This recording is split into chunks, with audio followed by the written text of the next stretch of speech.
Look, we would all love all of our numbers to be smooth lines up and to the right, and that would be terrific. But that's not how it works.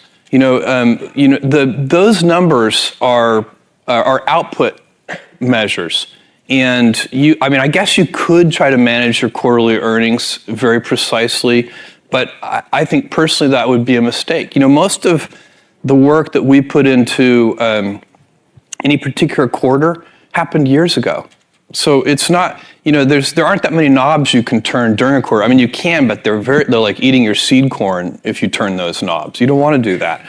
And so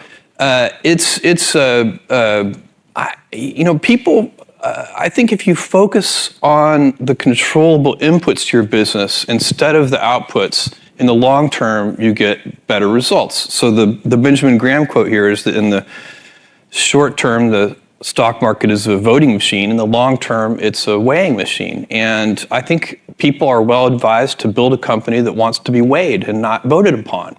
And that means having good return on invested capital and having lots of free cash flow. But if you said to me, if I said, here's a job I would reject. If somebody came up to me and said, Jeff, I want your job to be to drive up the Amazon stock price and just manage that directly. Now, this might sound ridiculous to some of you, but many companies actually do this. They actually go out and they try to sell the stock. That's kind of the final output.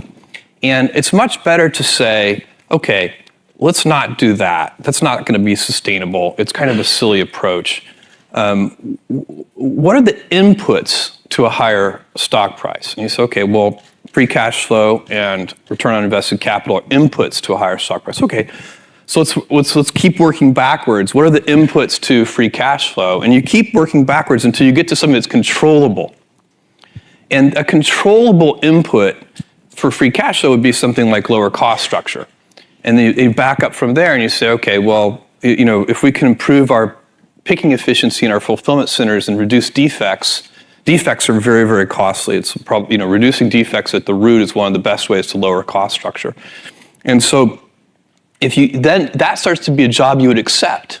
You would say, if you're a reasonable person, you would say, I have no idea how to drive up the stock price. I can't manage that directly. It's not a controllable input. But I can make your picking algorithms more efficient.